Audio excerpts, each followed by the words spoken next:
안녕하세요. 저는 서울 근교에 살고 있는 40대를 바라보고 있는 여자입니다. 저는 결혼 생활을 하는 동안 큰 아픔을 여러 번 겪게 되었는데요.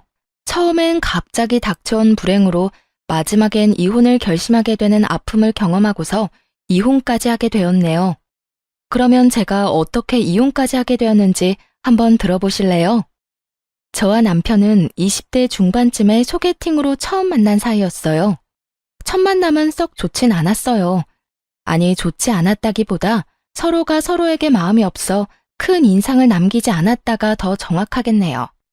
그렇게 저흰 소개팅 자리에서 밥만 먹고 헤어진 후 서로를 잊고 살았어요.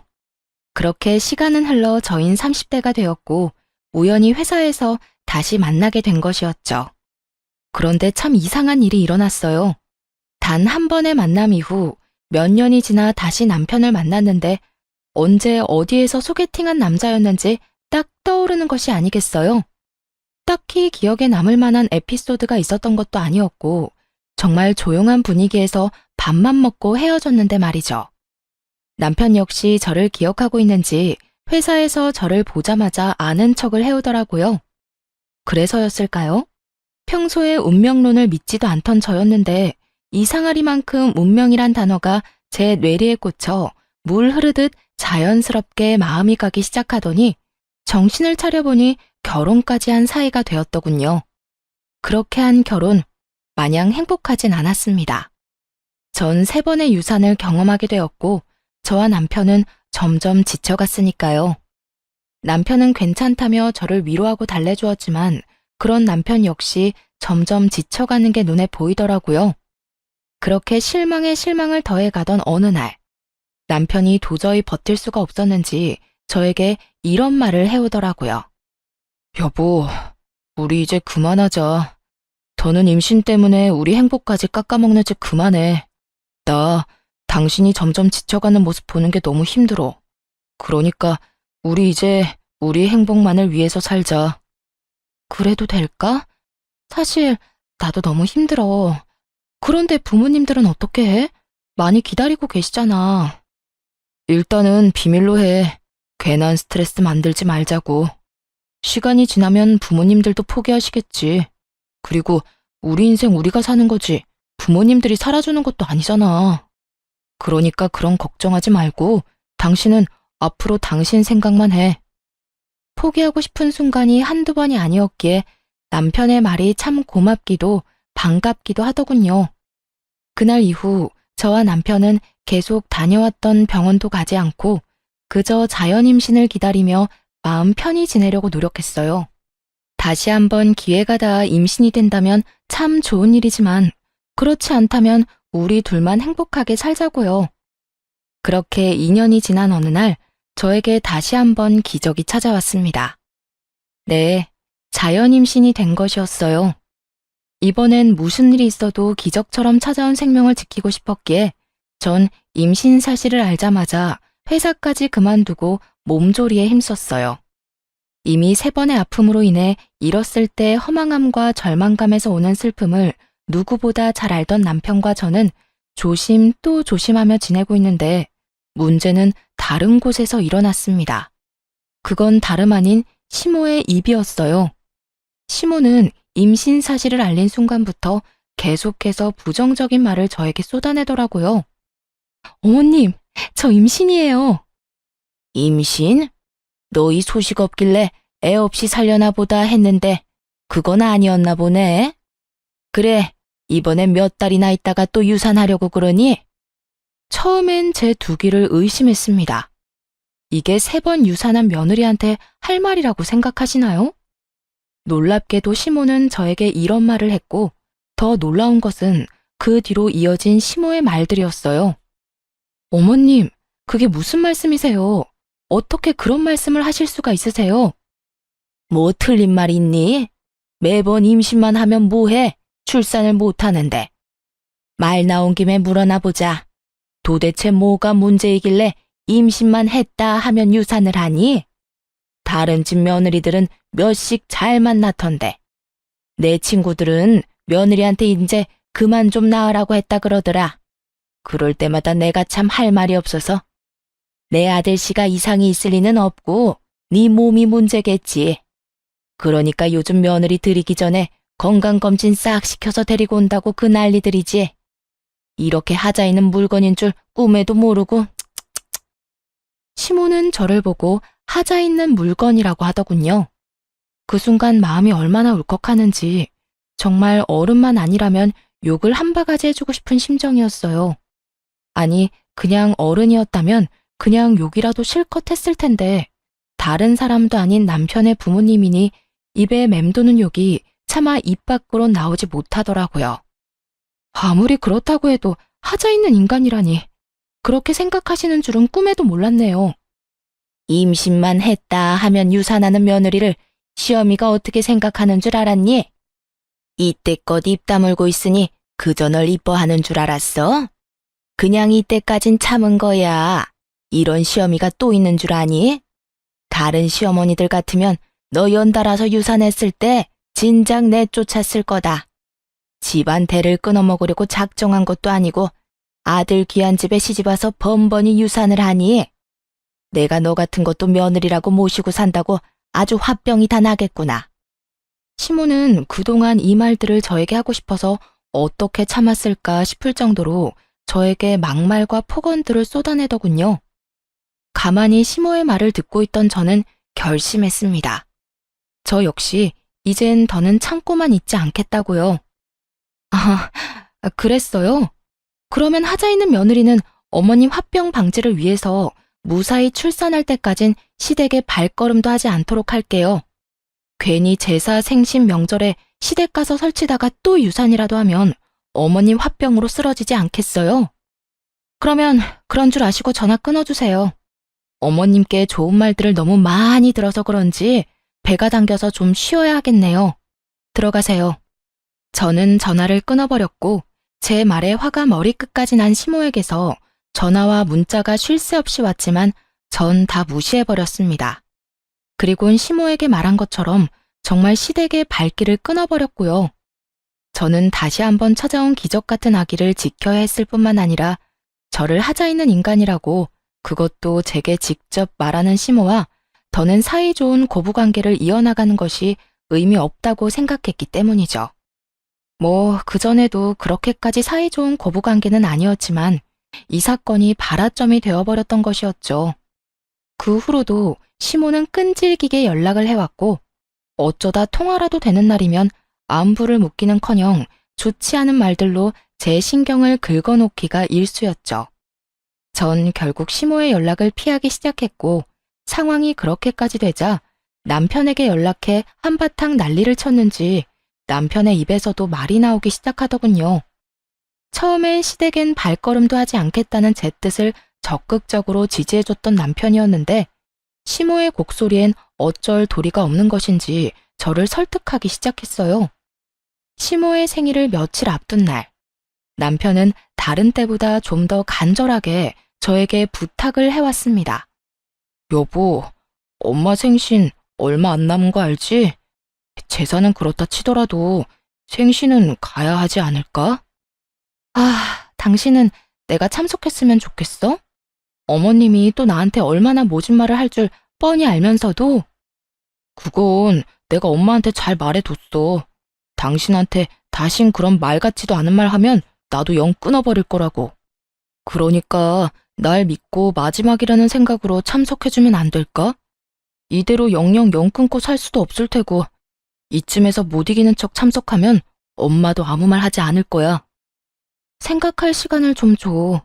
당신 마음도 이해가 안 되는 건 아닌데 나도 워낙 어머님께 받은 상처가 커서 쉽사리 결정이 안 서서 그래. 이해해. 그러면 생각해보고 이야기해줘. 고민되더라고요. 남편의 말처럼 영영 연을 끊고 살 순 없다는 생각이 들긴 했으니까요. 그때까진 시댁과의 연을 영영 끊어버릴 생각은 전혀 없었기에 고민은 더욱 깊어만 갔고 깊게 고민해본 끝에 결국 참석하기로 했어요. 나 내일 어머님 생신 참석할게. 선물은 준비했어? 아직이면 내가 오늘 나가서 준비할까? 아니, 그냥 용돈 좀 드리지 뭐. 당신은 몸만 가면 돼. 당신이 참석하는 것 자체가 선물이지 뭐. 그러면 내일 저녁에 퇴근하고 데리러 가면 되는 거지? 아니야. 방향도 다른데 뭐하러. 그냥 내가 택시 타고 식당으로 갈게. 정말 고마워. 어린아이처럼 좋아하는 남편의 모습을 보니 마음을 돌려먹길 잘했단 생각이 들더군요.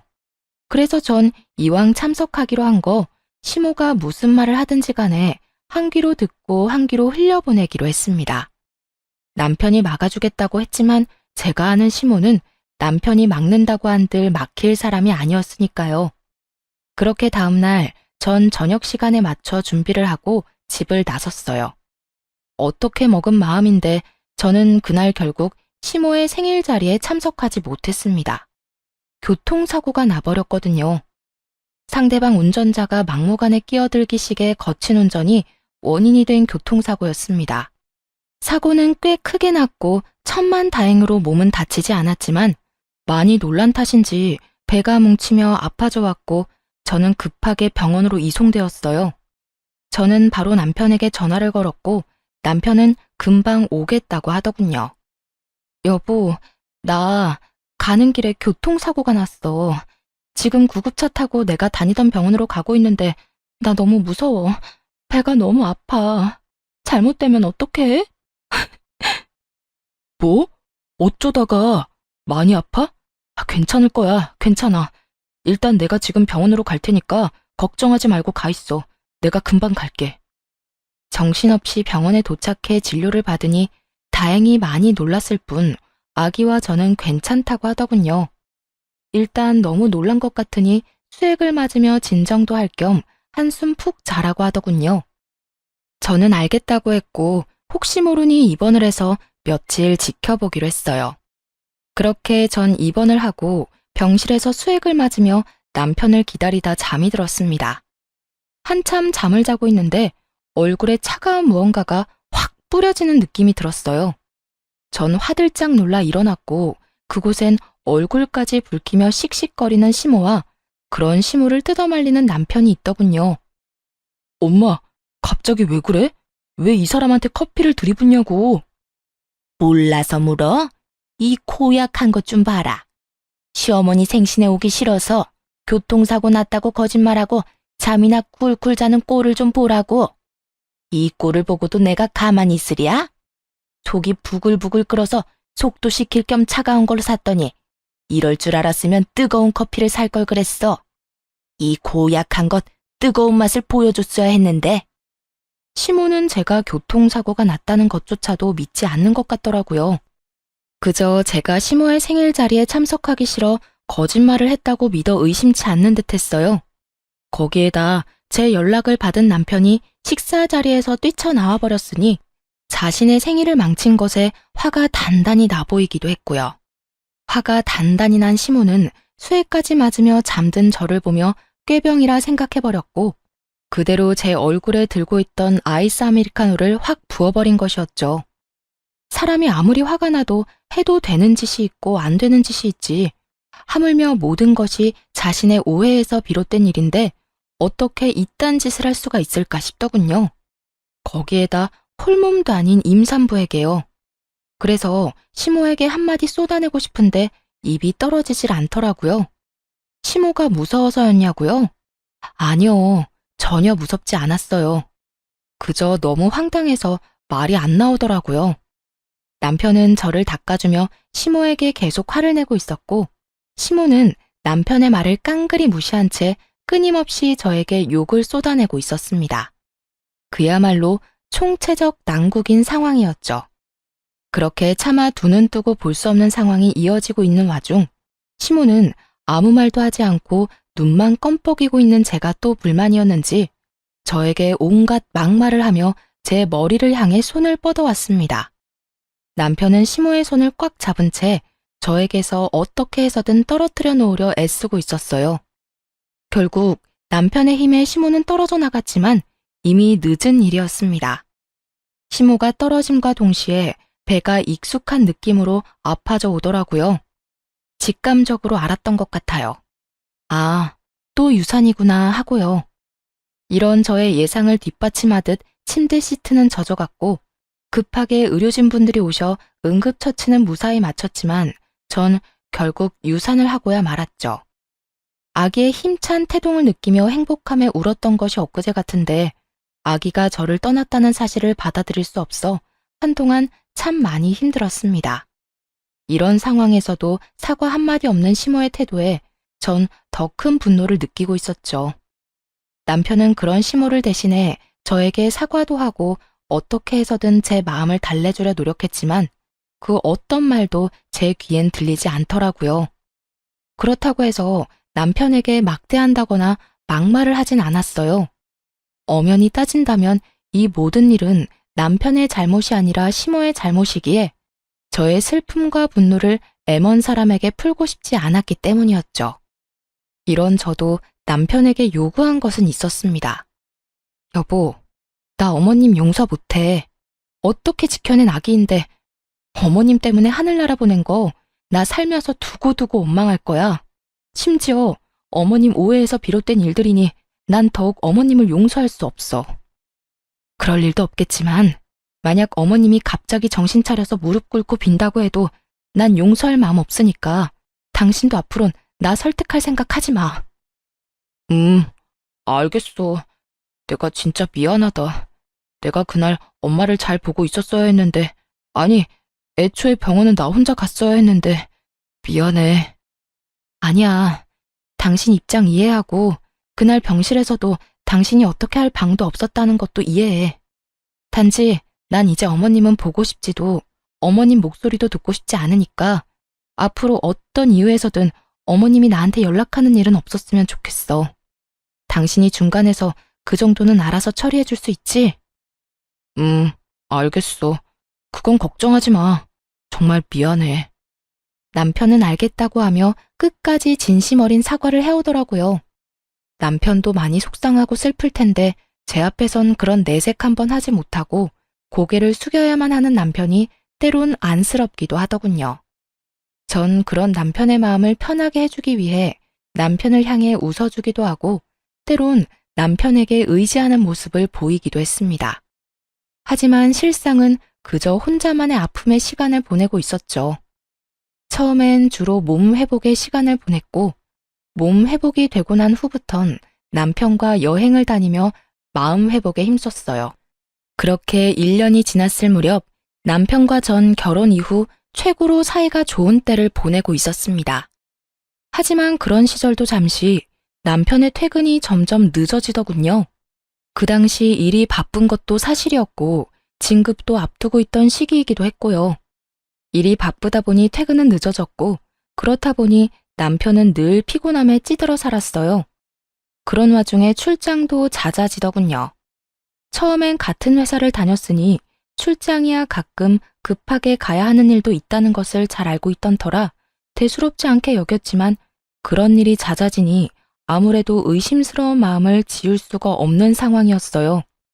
그래서 전 혹시나 하는 마음에 회사를 다닐 때 친하게 지내던 동료에게 연락을 해 은근히 떠보았고 그 결과 남편의 출장이 잦아진 것이 맞다고 하더라고요. 하지만 확인을 했음에도 불구하고 불안한 예감은 쉽사리 사라지지 않았고 그 불길한 예감이 맞았다는 사실을 알게 된 건 얼마 지나지 않은 어느 날이었습니다. 그날도 갑자기 집으로 돌아온 남편이 숨쉬듯 자연스럽게 출장을 이야기를 꺼내더군요. 여보, 나 또 출장 가. 이번엔 좀 길게 갈 것 같아. 한 일주일 정도? 일주일이나? 요즘 회사에 무슨 일 있어? 무슨 출장을 이렇게나 자주 가? 무슨 일은 그냥 급하게 처리해야 하는 일들이 많아서 그래. 가서 일정 빨리 마무리하면 더 짧아질 순 있겠지만 스케줄상 아마 일주일 채워야 될 것 같긴 해. 그러니까 당신도 마음 편히 일주일이라고 생각하고 있어. 알겠어. 가서 술 너무 많이 먹지 말고 끼니 꼭 챙겨 먹고. 알겠지? 남편은 얼마나 신이 났는지 짐가방을 싸 집을 나서며 콧노래까지 부르더군요. 그 모습에 저는 이상함을 넘어 수상하다는 생각을 강하게 했고 바로 흥신소에 의뢰해 남편의 뒷조사를 하기로 했습니다. 사실 당장이라도 제가 직접 남편의 뒤를 쫓고 싶은 마음이 굴뚝이긴 했지만 그럴 순 없는 노릇이었어요. 혹여 제가 뒤를 쫓다 들키기라도 하는 날엔 남편이 절 어떻게 생각하게 될지 상상만으로도 끔찍한 지경이었기 때문이었죠.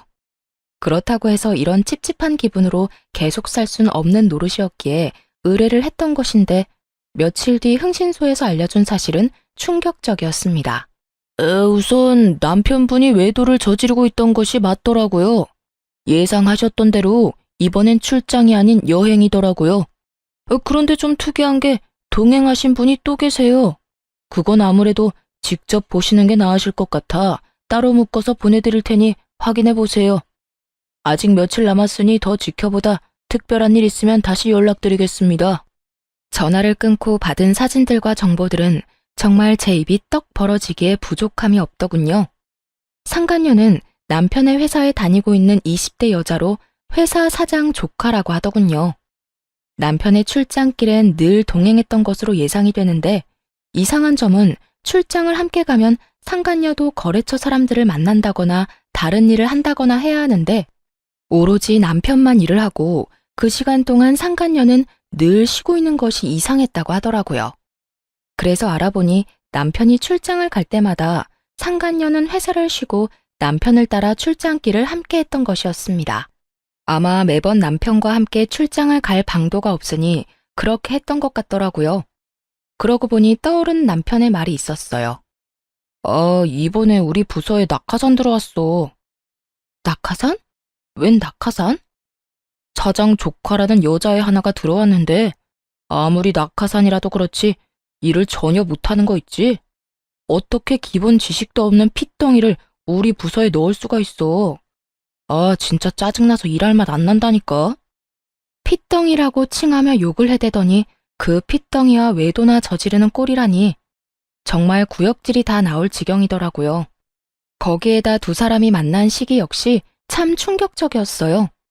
정확한 시기는 알 수 없으나 두 사람의 대화와 회사에 알아본 시기로 추측해보건대 적어도 몇 달은 되어 보인다고 하더라고요.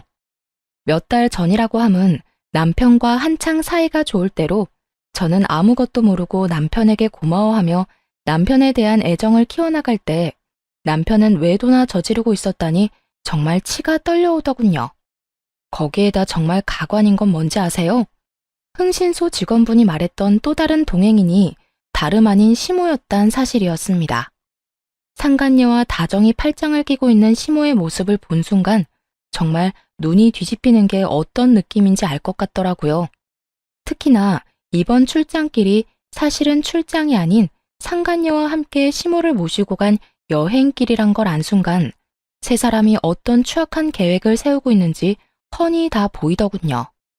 제가 누구 때문에 아기를 잃고 어떻게 그 힘들고 절망적인 순간들을 이겨냈는데 그런 제 뒤에서 남편과 시모는 이딴 짓거리나 저지르고 다녔다니 이혼을 해도 곱게 이혼을 할 수는 없는 노릇이었습니다. 일단 전 친하게 지내던 예전 회사 동료를 만나 사실을 말해주며 상간녀에 대해서 알아보기로 했습니다. 워낙 친하기도 하고 믿었던 친구라 숨김없이 모든 걸 털어놓게 되었죠. 너 얼굴이 왜 이래? 아직 몸이 안 좋은 거야? 아니, 몸은 완전히 회복됐는데 기가 막힐 일이 생겼어. 회사에 사장님 조카 다니고 있지? 그 여자애랑 내 남편이랑 바람 피우고 있더라. 그래서 오늘 너한테 만나자고 했어. 뭐? 지금 그 말이 사실이야? 어디 할 짓이 없어서 유부남을 건드려. 어쩐지 눈웃음 살살 치고 다니더라니. 와, 현욱 씨가 바람 피울 줄은 진짜 상상도 못했다. 아마 사장 조카라는 게 크게 한몫을 한 것 같더라. 처음엔 어린 핏덩이 낙하산이라고 하면서 싫어했었거든. 그런 인간이 왜 갑자기 사랑하는 마음이 생겼겠어? 어떻게 해서든 사장 조카 줄 잡고 성공하고 싶어서 그런 거 아니겠어? 아무래도 회사를 물려받는다는 소문이 돌고 있긴 하지. 그 소문 진짜야? 와, 너무 억울해서 말이 안 나오네. 이혼하면 그년이랑 하하호 잘 먹고 잘 살 거 아니야. 억울해서 미치겠다 정말. 그렇게 될 것 같으면 내가 이렇게 웃고 있겠어? 걱정하지 말고 넌 이혼 준비나 제대로 해. 내가 다 도와줄 테니까. 이렇듯 친구는 저에게 필요한 사실과 정보들을 다 알려주었고 마지막까지 저를 돕겠다고 해주었습니다. 그렇게 전 이혼 준비에 박차를 가했고 기다리던 남편의 여행이 끝나는 날 시모에게서 연락이 오더라고요. 기니 할 이야기 있으니 당장 시댁으로 오라는 말이었죠. 시모의 전화를 끊자마자 남편 역시 문자로 시댁에 먼저 가 있을 것이니 바로 오면 된다고 하더군요. 전 마음의 준비를 단단히 하고 시댁으로 향했죠. 오늘도 안 오면 어떻게 하나 했더니 뭐하고 성게야? 천장 안 무너지니 얼른 앉거라. 그래, 여보, 여기 앉아. 시모는 제 얼굴을 보는 것 자체가 짜증이 치밀어 오른다는 듯 저에게 신경질적으로 굴었고 남편은 저의 눈치를 살피고 있더군요. 저는 거실에 자리를 잡고 앉았고 제가 앉음과 동시에 남편과 시모가 준비한 말을 꺼내기 시작하더군요. 여보, 미안해. 내가 정말 당신한테 이러면 안 되는데 나 이제 당신 사랑 안 해. 우리 이혼하자. 그래, 나도 너 같은 며느리 더는 우리 집 가족으로 둘 생각 없다. 애를 못 낳으면 시댁에 자락이라도 하든가. 이건 뭐 며느리를 들인 건지 상전을 모신 건지. 이 와중에 위자료를 주기 싫어 애쓰는 두 사람의 모습을 보니 정말 화가 치솟더라고요. 거기에다 아기를 못 낳게 만든 사람이 누군데 저딴 말을 짓거릴 수가 있는 것인지 이해도 되지 않았고요. 애를 못 낳긴 했죠. 어머님 때문에요. 어머님이 그날 저한테 욕하면서 머리채만 잡지 않았더라도 지금쯤 우리 아기 걸음마 떼고 엄마 엄마 하면서 제 품에 안겨 있을 거예요. 이게 다 누구 때문인데 감히 그딴 말씀을 하세요? 아니, 얘가 생사람 잡네. 그게 어떻게 나 때문이니? 말은 똑바로 하려무나. 그렇게 떨어질 애였으면 어떻게 해서든 떨어졌을 게다. 네가 몸 관리 잘못해서 떨어져 버린 애를 왜 탓으로 돌리고 있는 게야? 그렇지 않아도 교통사고 나서 놀란 상태에서 다른 사람도 아니고 시어머니란 사람이 무식하게 잡아대는데 애가 어떻게 무사하겠어요? 어머님은 상식이란 게 없어요? 아님 양심이 없는 건가? 내 이년 말하는 꼴 좀 봐라. 하나만 봐도 열을 한다고. 네가 이때껏 날 어떻게 생각했다는 줄 알겠구나. 그러니 이날 이때껏 나한테 그딴 식으로 굴었겠지. 다 됐고 이혼하거라. 당장 여기에 도장 찍어. 시모의 이혼 강요는 점점 심해졌고 남편 놈은 그냥 구경꾼 마냥 보고만 있더라고요. 전 그런 두 사람에게 그간 모아뒀던 사진들을 던져주며 이렇게 말했습니다. 이혼? 그렇지 않아도 하려고 했어. 그런데 당신이 원하는 대로 깔끔한 이혼은 힘들 것 같은데 어쩌지? 보다시피 내가 알고 있는 게 너무나도 많아서 말이야. 외도 사실을 들켜버린 두 사람은 수상한 눈빛을 주고받더니 무언가 결심했다는 듯 고개를 끄덕이더라고요. 그리곤 이내 남편이 저를 바라보며 이렇게 말했어요. 몰랐으면 좋았겠지만 알았다니 다 말할게. 나 다른 여자 생겼어. 만난 지 얼마 안 됐긴 했지만 나 그 여자 사랑해. 감히 제 앞에서 사랑이라고 하더라고요. 어쩌면 저렇게 뻔뻔할 수가 있는 것인지 화가 다시 한번 치밀어 올랐어요. 사랑? 내가 웃겨서 이런 상황에까지 사랑 타령이 하고 싶니? 솔직히 말해. 이 여자를 사랑하는 게 아니라 이 여자 조건을 사랑하는 거라고 말이야. 내가 당신 바람난 것도 다 아는데 이 여자 뒷조사는 안 해봤을 것 같아? 이 여자 당신이랑 나랑 다니던 그 회사 사장 조카라며? 왜? 회사 자기가 물려받기라도 한대? 그래서 당신 앞날 보장이라도 해주겠대? 전곡을 찔렸는지 남편은 잠시 멈칫한다 싶더니 이내 하소연을 하며 어쩔 수 없는 결정이었다는 듯 교묘하게 제 탓으로 돌리기 시작했어요. 그걸 어떻게... 그래, 나 성공하고 싶어. 당신이랑 헤어지고 가기만 하면 내 인생 성공하는 지름길이 보이는데 당연히 가야 하지 않겠어? 막말로 우리한테 애가 있는 것도 아니잖아. 그리고 나 당신이랑 엄마 사이에서 많이 힘들었어. 당신은 당신대로 난리고 엄마는 엄마대로 나한테 섭섭하다고 난리고. 야, 이 와중에 불쌍한 척하는 것도 모자라 내 탓까지 하는 거야? 당신도 참 어떤 면에선 대단하다. 당신 탓을 하려는 게 아니라 그냥 나도 내 나름대로는 힘들었단 말을 하는 거야. 이해까진 바라지 않지만 그저 알아만 달라는 거라고. 알아달라는 자체가 뻔뻔한 짓이야. 알아? 그래서 그 여자는 당신 엄마 좋대? 그래서 여행까지 같이 갔나? 끝없이 몰아붙이는 저를 향해 남편은 될 대로 되라는 듯 짓거리며 마지막 합의안을 제시했어요. 그래, 그 여자는 남들이 친딸이냐고 오해할 만큼 우리 엄마랑 사이 좋더라. 엄마랑 잘 지내주니까 지내는 며칠 내내 나도 마음이 편했고. 그러니까 이혼해. 당신이 이혼만 해주면 지금 사는 집도 당신 명의로 해주고 위자료도 넉넉하게 챙겨줄게. 그러니까 조용히 이혼만 해. 이런 상황까지 미리 생각해 본 적이 있는 듯 남편 놈은 막힘없이 조건들을 줄줄이 읊어대고 있더라고요. 그 말을 듣고 있으니 나쁘지 않은 조건이라 생각했어요. 재산 분할을 해봤자 이 정도는 받지 못할 것이고 진정한 복수는 따로 남아 있었으니까요. 이혼, 좋지. 그래, 하자 이혼. 나도 너 같은 거 데리고 살 생각도 없고 당신 엄마도 지긋지긋해. 집, 명의, 위자료, 약속 꼭 지켜.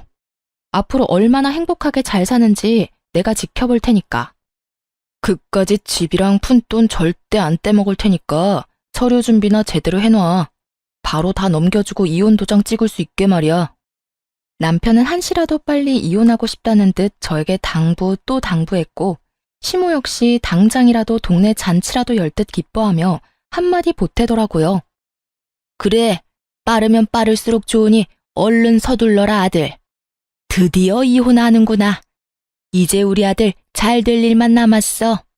전현이 네 앞길을 막고 있어 내가 늘 걱정이었는데 이젠 두 발 뻗고 자겠어. 시모는 귀가 찢어지게 앙칼진 목소리를 내며 웃었고 저 역시 그런 시모를 보며 웃음이 새어나왔지만 참고 또 참았습니다. 아직은 제가 웃을 때가 아니었으니까요. 다음 날부터 저와 남편은 이혼 절차를 밟기 시작했고 남편은 약속한 대로 집을 비롯해 그간 모았던 돈을 거의 다 저에게 위자료로 주었습니다. 그렇게 이혼을 한 후 저는 곧바로 상간녀 소송을 진행했고 상간녀에게도 위자료를 받고 끝낼 수 있었죠. 모든 일을 끝낸 후 이제 저에게 남은 것은 그저 기다리는 것뿐이었어요. 그리고 앞으로 일어날 일들을 그저 지켜만 보면 되는 상황이었죠. 얼마 지나지 않자 드디어 친구에게 연락이 왔고 전 가벼운 발걸음으로 전 남편의 회사로 갔습니다. 회사에 도착하니 난리통도 그런 난리통이 또 없더라고요. 상간녀는 친구에게 마구잡이로 화를 내고 있었고 남편은 망연자실한 얼굴로 두 사람을 보고 있었어요. 언니가 어떻게 나한테 이럴 수가 있어? 다른 사람도 아닌 언니가. 우리 가족이잖아. 친자매는 아니더라도 우리 가족이잖아. 그런 언니가 어떻게 이럴 수가 있냐고. 난 너 같은 동생 둔 적 없어. 아니, 네가 우리 아빠 회사 들먹이면서 유부남이랑 놀아나는 순간부터 넌 내 동생 아니었어. 그러니까 회사에서 난동 그만 부리고 짐이나 싸. 짐 쌀 정신 없으면 그냥 가도 되고. 대충 보니까 일을 하는 동 마는 동 해서 그런지 중요한 짐도 없어 보이더라. 마지막 정으로 내가 다 쓰레기통에 버려줄 테니까 정 챙길 기분 아니면 그냥 가도 돼. 언니! 나 네 언니 아니라고 몇 번 말해. 얼른 꺼지지 못해? 제가 기다리던 진정한 복수는 이것이었습니다. 사실 저에게 도움을 주던 친구는 사장의 친딸이었던 것이었죠. 친구는 회사를 물려받을 생각이 전혀 없었던 터라 일단 회사에 입사해 적당히 일을 배우고 훗날 자신의 사업체를 차리는 것이 꿈이었다고 하더군요. 그래서 상간녀는 회사 내에 친딸을 제외한 사장님의 핏줄은 자신뿐이니 무조건 자신이 회사를 물려받을 것이라 확신했고요. 내부 분위기 역시 물려주는 분위기로 기울어진 상태였다고 하더군요. 하지만 저에게 모든 이야기를 들은 친구는 사실은 자신이 사장님 딸이라는 사실을 저에게만 밝히며 복수를 돕겠다고 호언장담한 것이었죠. 그 후 친구는 자신의 아빠이자 회사 사장님에게 모든 사실을 알려버림과 동시에 회사를 물려받겠다고 선언해버렸고 전 남편과 상간녀는 졸지에 낙동강 오리알이 되어버렸던 것이었죠. 언니, 어떻게 나한테 이렇게 매정하게 굴어? 나 여기서 쫓겨나면 집에서도 쫓겨나는 거 잘 알잖아. 그러지 말고 제발 나한테 회사 안 물려줘도 되니까 우리 집에는 비밀로 해줘. 회사도 그냥 다니게 해주고, 응? 이렇게 빌게. 상간녀는 울고불고 하며 손이 발이 되도록 빌기 시작했고, 친구는 그런 상간녀를 냉정하게 내려다보며 이렇게 말하더군요. 이게 빈다고 끝날 문제야? 그리고 나한테 빌긴 왜 빌어? 네가 정말로 잘못한 사람은 따로 있는데, 네가 정말 그 남자를 사랑했든 말든 내 알 바 아니고 관심도 없는데, 인생 그렇게 살지 마. 너 그렇게 남 눈에 눈물 나게 하면 네 눈엔 피눈물 나는 법이야. 알겠어, 알겠다고. 내가 정말 잘못된 행동한 거 지금 죽어라고 후회하고 있다고. 그러니까 언니가 좀 해결해줘. 언니가 그 정도는 해줄 수 있잖아. 내가 왜? 난 그럴 생각 전혀 없으니까 네가 싼 똥 네가 치워. 알겠어? 상간녀는 그 자리에 주저앉아 울었고 전 남편은 그제야 다 끝났다는 것을 체감했는지 주변 눈치를 살피며 자리에서 일어나더군요. 그 순간 그만 저와 눈이 마주쳐버렸고 집도 저에게 주고 큰 금액의 위자료까지 주느라 거지가 되어버린 전 남편은 순간 제가 동아줄로 보였는지 불이 나게 제 앞으로 달려오더군요. 그리곤 깃털보다도 가벼운 무릎을 꿇고 저에게 빌기 시작했어요. 여보, 내가 잘못했어. 당신도 다 봤지.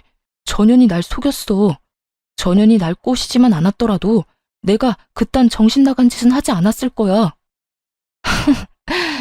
넌 지금 그걸 변명이라고 하니?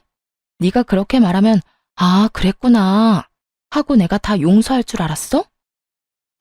그게 아니라 난 그냥 내 상황이 그렇다고 알려주고 싶어서 그랬어. 당신도 알다시피 나 당신한테 위자료 준다고 돈도 없고 회사에도 외도남으로 낙인 찍혀서 곧 그만둬야 할 상황이야. 내가 이런 꼴이 됐는데 당신 마음 아프지 않아? 당신 그래도 날 사랑했었잖아. 그러니까 그간의 정을 생각해서 나 좀 용서해주고 나 좀 받아주면 안 될까?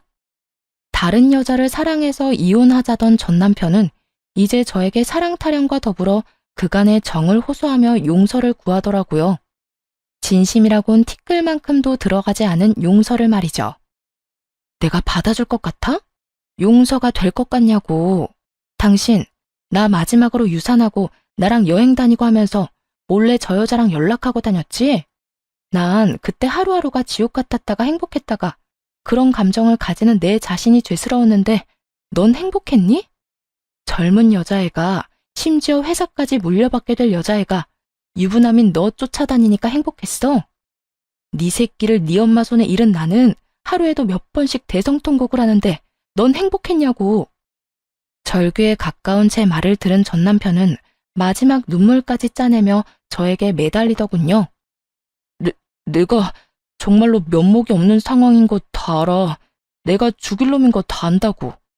당신한테 내가 죄인인 것도 잘 알고 그러니까 내가 앞으로 잘한다잖아. 당신이 용서해주고 나 받아주기만 하면 내가 앞으로 살면서 다 갚을게. 당신한테 상처 주고 당신이 울었던 만큼 내가 다 갚으면서 살게. 제발 내가 그렇게 할 수 있게 기회를 줘. 내가 미쳤니? 너한테 그런 기회를 주게? 난 절대로 당신 뜻대로 해줄 생각 없으니까 그런 말도 안 되는 꿈은 꾸지도 마. 끝까지 매달리던 전 남편은 갑자기 태세를 바꿔 미쳐버린 사람처럼 저에게 고함을 지르기 시작하더라고요. 그러면 돈이라도 내놔. 내가 준 위자료라도 다 내놓으라고. 뭐라고? 너 진짜 미쳤니? 그 돈 네 말대로 위자료야. 내 정신적 고통에 대한 손해배상금이라고. 그런 돈을 내가 미쳤다고 너한테 돌려주겠어? 재판 갔으면 그 돈의 절반도 못 받을 거 당신도 잘 알고 있잖아. 그래, 내가 많이 양보해서 절반만 되돌려 받을 테니까 그거라도 내놔. 얼른 내놓으라고. 참다 못한 저는 고함을 지르는 남편의 뺨을 시원하게 날려버리고 말았어요.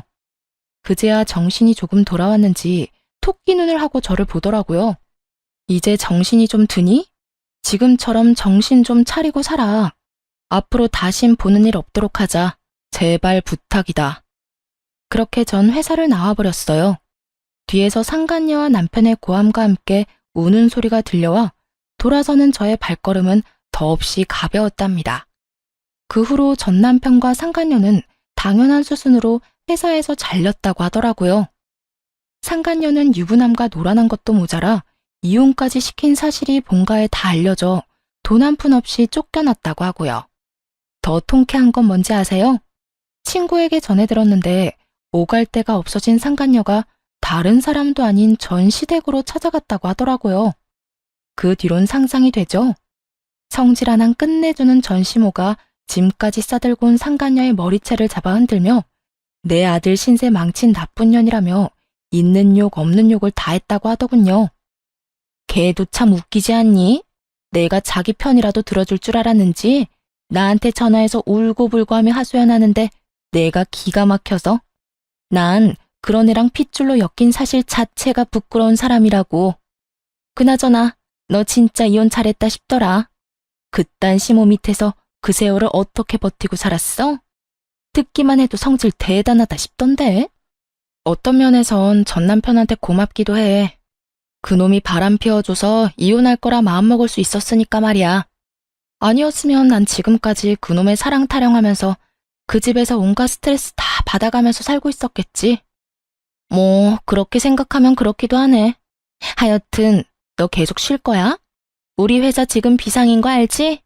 와서 일 좀 안 할래? 복직하란 말이야.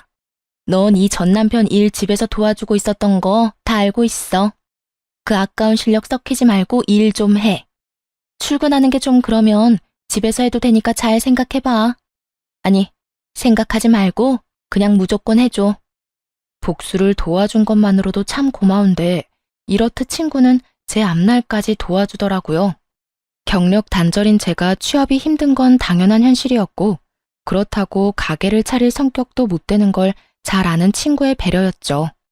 전 친구에게 다시 한번 도움을 받기로 했고 그 후론 외주 일을 받아 일을 하게 되었어요. 외주라고 하기엔 출퇴근하는 직원과 다름없는 복지를 받는 터라 제 생활은 아주 만족스럽답니다. 특히 친구가 말했듯이 전 남편이 진행하던 일을 제가 마무리하며 그 공을 크게 인정받기도 했어요. 사실 전 남편의 일을 집에서 제가 도왔던 터라 크게 힘들진 않았는데 생각보다 더 큰 보상을 받게 되어 민망할 때도 있긴 하답니다. 전 여전히 만나는 사람 없이 혼자만의 삶을 만족하며 지내고 있습니다. 주변에서 소개를 해준다고들 하지만 혼자만의 삶에 워낙 만족하기에 다시 누군가를 만나고 싶은 생각이 전혀 없는 상태예요. 정확히는 내가 아닌 다른 사람에게 맞춰 사는 것도 싫고 내 감정보다 상대방의 감정에 더 신경을 쓰는 삶을 더는 살고 싶지 않다는 표현이 정확하겠네요. 앞으로도 전 가고 싶은 곳엔 언제든지 훌쩍 떠나는 여행을 즐기고 하고 싶은 일은 마음껏 하며 만나고 싶은 사람은 눈치를 보지 않고 만나는 인생을 즐겨보려고 합니다. 이로써 제 사연은 끝이 났네요. 어떠셨나요? 다들 욕들 좀 하셨나요? 전 사연을 들으며 울기도 많이 울지만 빨리 이혼하지 왜 참고만 있냐고 욕을 할 때도 많거든요. 저 역시 그 상황에 이혼은 하지 못하고 끝까지 남편과 살았던 경험이 있음에도 불구하고요. 사실 마지막 유산을 하고 난 후 이혼을 생각하지 않은 것은 아니었어요. 전 남편은 아무 잘못도 하지 않았다고 하지만 그런 전 남편과 함께 살다 보면 제가 아무리 싫다고 하며 연을 끊고서라도 언젠가는 다시 만나게 될 사람이 전 시모였으니까요. 하지만 그 당시엔 전 남편에게 마음이 남았던 터라 그대로 이혼까지 하게 되면 후회가 남을 것 같더라고요. 결과적으론 더 큰 배신감을 맛보고 이혼을 하긴 했지만 그랬기에 저에겐 미련은 없습니다. 그랬기에 지금 삶이 행복하며 지금껏 느껴왔던 만족감과는 비교도 되지 않을 만큼의 만족하는 삶을 살고 있기도 하고요. 그러니 저와 비슷한 이유로 이혼을 고민하시는 모든 분들이 있으시다면 고민은 길게, 결정은 빠르고 단호하게 내리시길 바라봅니다. 더불어 저에겐 아프고 깊은 상처인 제 사연을 듣고 조금이나마 다른 사람의 결정에 도움이 되길 바라기도 하고요. 그러면 이만 저는 물러가 볼게요. 저의 긴 사연 함께 해주셔서 감사합니다. 다들 행복하세요.